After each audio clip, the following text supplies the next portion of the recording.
ओम नमो भगवते वासुदेवाय। दशम अध्याय। हस्तिनापुर कार्य सारी द्वारका गमन्ते मुरारी।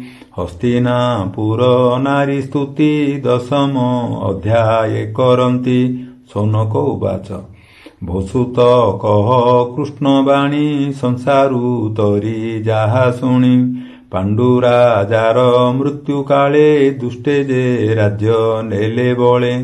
गोविंद पादे आश्रा करी से आत ताई जने मारी।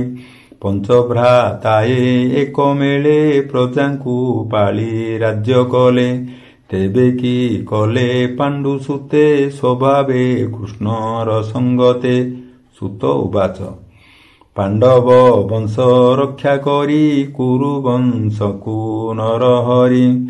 क्रोध अनले भस्म कले दावाग्नि जेह्ने वनस्थले। युधिष्ठिरंकु राज्य मध्ये कृष्ण स्थापिले राजपदे। भीष्मंक तहु धर्मवाणी जेबा कहिले चक्रपाणी।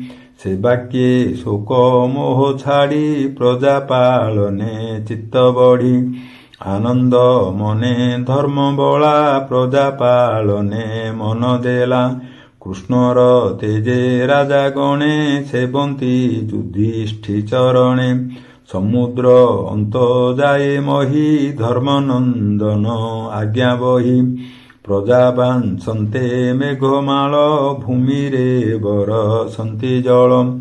कामधेनुर प्राये मही प्रजा कल्पिते शस्य देई। गोपाल गोष्ठ मध्ये थाई अनेक क्षीर दियन्ति गाई। नदी बहन्ति पुरी जले समुद्र रहिला निश्चले। पर्वते निज स्थाने स्थिर आवृत लता वन घोर। औषधि गण ऋतु मते फलन्ति प्रजा तोष अर्थे। प्रजांकु आदि व्याधि क्लेश न लागे ताप त्रयलेश। धर्मनंदन राज्ये जेते प्रजाए बंचन्ति निश्चिन्ते। बंधुंक शोक शांत करी सुभद्रा प्रिय कामे हरि। हस्तिनापुरे ऋषिकेश भावे बंचिले केते मास। द्वारका गमने उद्योगी युधिष्ठिरंकु आज्ञा मागी। जन जनके करी कोल सुहृद प्रेम वाक्ये भोल। रथे बसिले बनमाली तुले सकल बंधु मेली। कृष्णासु भद्रा कुंती सुते राजाए आसीथिले जेते। गांधारी धृत राष्ट्र मेले जुजुत्सु गौतम तुले। धौम्य संगते भीम मिशी उत्तरा नारी मध्ये आसी। कृष्णंकु नमिला अंतरे गर्भर क्षण स्नेह भरे। कृष्ण विरहे मन छन्न सही न पारि हत ज्ञान। जाहार जस गुण कर्णे शुणिबा मात्रे साधु जने। सत्संग न पारंती छाड़ी हेले तरंती भव बारी। से कृष्ण भावे भाव बढ़ी साक्षाते के पारिब छाड़ी। निरंते करन्ति दर्शन स्नेह निर्भरे आलिंगन। कृष्णकु कहन्ति वचन आवरी शयन भोजन। न देखी तार पद्ममुख काहि लभिबे आउ सुख। ए रूपे चित्त वृत्ति देई चक्षु पिंछड़ा न चलई। ताहार स्नेहे बद्ध होई चलन्ति कृष्ण जानती जहि। पुरुबाहार हन्ते हरि विकले जेते पुर नारी। कंपित कंठे वाक्य कही बोलन्ति एकुआरे चाहि।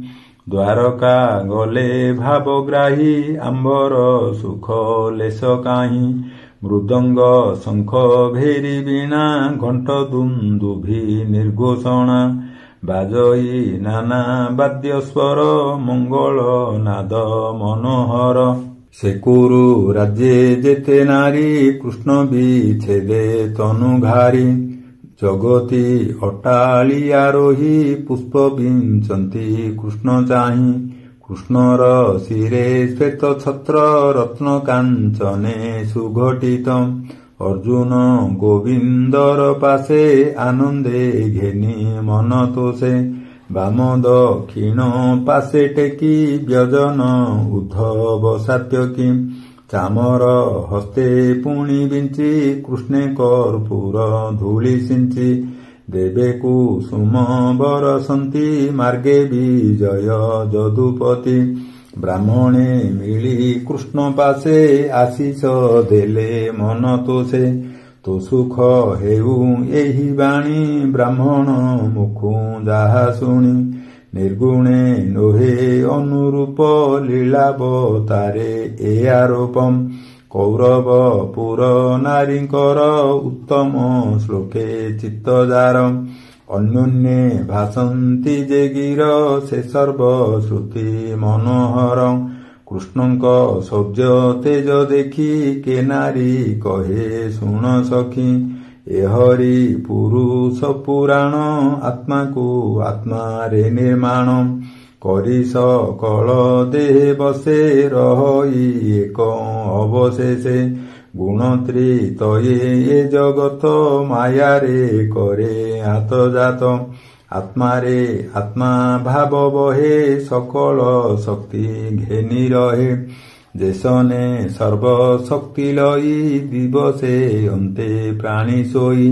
ପୁଣି ଉଠଇ ରାତ୍ରି ଅନ୍ତେ ବିଷୟ ଧ୍ୟାନ କରେ ଚିତ୍ତେ। ତେନେ ଏହାର ବୀର୍ଯ୍ୟ ବଳେ ପ୍ରକୃତି ପ୍ରସରେ ଶୟଳେ। ଯାହାର ନାହିଁ ନାମ ରୂପ ଅନାଦି ନିର୍ଗୁଣ ନିର୍ଲେପ। ଜୀବର ସଙ୍ଗେ ଭୋଗ କରି ବିହରେ ନାମ ରୂପ ଧରି। ଜଗତ ସଂସାର ଏ ମନ୍ତେ ବିଧାନ କରେ ବେଦ ମତେ। ଯାହାର ପାଦ ଆଶ୍ରେ କରି ଜିତ ଇନ୍ଦ୍ରିୟ ବ୍ରହ୍ମଚାରୀ। ନିର୍ମଳ ଆତ୍ମାରେ ନିଶ୍ଚଳେ ଦେଖନ୍ତି ଭକ୍ତି ଯୋଗ ବଳେ। ତାହାଙ୍କ ହୃଦେ ପ୍ରକାଶଇ ସକଳ କଳୁଷ ନାଶଇ। ଯାର ମହିମା ମୁନିଗଣେ ଆଗମ ନିଗମ ପ୍ରମାଣେ। ଏକୁଆରେକ କଥା କହି ବଞ୍ଚନ୍ତି ଯାର ପାଦ ଧ୍ୟାଇ। ଯେ ଏକ ଈଶ ଲୀଳା କରି ପ୍ରକୃତି ସଙ୍ଗତେ ବିହରି। ସୃଷ୍ଟି କରିଣ ପୁଣି ପାଳେ ଈଶ୍ୱର ରୂପେ ଅନ୍ତ କରେ। ସେ ଦୋଷ ନ ଲାଗେ ତାହାର ନଳିନୀ ଦଳେ ଯେହ୍ନେ ନୀର। ସେହି ଏ ଆମ୍ଭ ଦୃଷ୍ଟି ପଥେ ଦେଖ ଗୋ ସଖୀ ଅଛି ରଥେ। ଦୁଷ୍ଟ କ୍ଷତ୍ରିୟେ ଯେତେବେଳେ ଅଧର୍ମେ ଗ୍ରାସନ୍ତି ଶୟଳେ।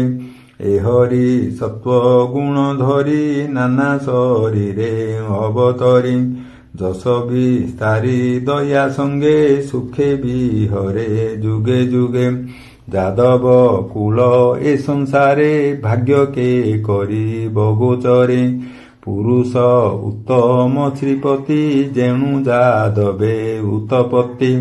ଯାର ନିବାସ ମଧୁବନ ତେଣୁ ସ୍ୱଭାବେ ପୁଣ୍ୟତମ।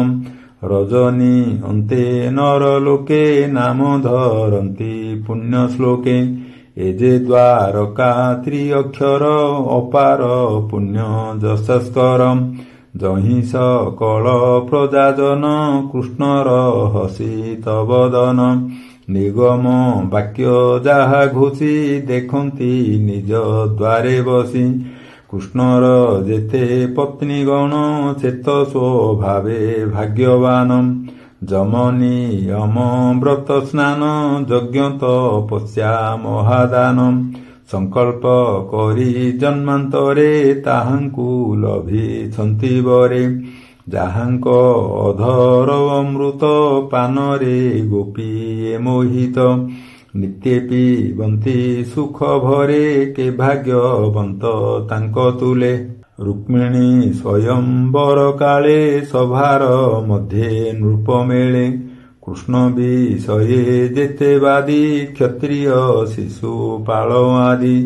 ତାହାଙ୍କ ଦର୍ପ ନାଶ କରି କନ୍ୟା ହରିଲେ ନରହରି। ନାରକାସୁର ବଧ କରି 16 ସହସ୍ର କନ୍ୟା ହରି।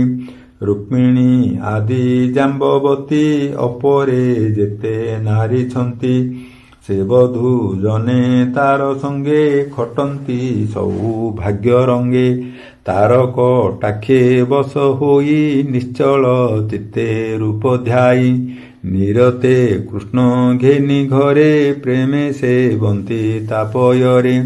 ପାରିଜାତକ ଆଦି ଦାନ ଦେଇ ଆନନ୍ଦ ତାଙ୍କ ମନ।